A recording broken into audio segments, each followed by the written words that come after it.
বাংলাদেশ সম্মিলিত সনাতনী জাগরণ জোটের মুখপাত্র চিন্ময় কৃষ্ণ দাস সহ আন্তর্জাতিক কৃষ্ণ ভাবনামৃত সংঘের সংশ্লিষ্ট 17 জনের ব্যাংক হিসাব লেনদেন 30 দিনের স্থগিতের নির্দেশ দেওয়া হয়েছে। কেন্দ্রীয় ব্যাংকের আর্থিক গোয়েন্দা বিভাগ বাংলাদেশ ফাইন্যান্সিয়াল ইন্টেলিজেন্স ইউনিট বৃহস্পতিবার এসব ব্যাংক হিসাব লেনদেনের স্থগিতের এর নির্দেশনা দেশের বিভিন্ন ব্যাংক ও আর্থিক প্রতিষ্ঠানের কাছে পাঠিয়েছে। এই নির্দেশনার ফলে চিন্ময় কৃষ্ণ দাস সহ 17 জনের ব্যাংক হিসাব সব ধরনের লেনদেন 30 দিনের জন্য স্থগিত থাকছে। যাদের ব্যাংক হিসাব লেনদেন স্থগিত করা হয়েছে তারা হলেন চন্দন কুমার ধর ওরফে চিন্ময় কৃষ্ণ দাস, কার্তিক চন্দ্র দে, অনিক পাল, সরোজ রায়, সুশান্ত দাস, বিশ্বকুমার সিংহ, চন্ডী দাস বালা, জয়দেব কর্মকার, লিপিরানী কর্মকার, সুধামা গৌর দাস, লক্ষ্মীকান্তি দাস, প্রিয়তোষ দাস, রূপন দাস, রূপন কুমার ধর, আশিস পুরোহিত, জগদীশ চন্দ্র অধিকারী ও সজল দাস।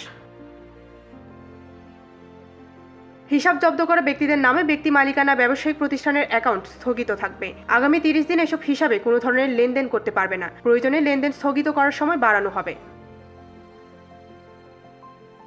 ডেস্ক রিপোর্ট, ভোরের পাতা।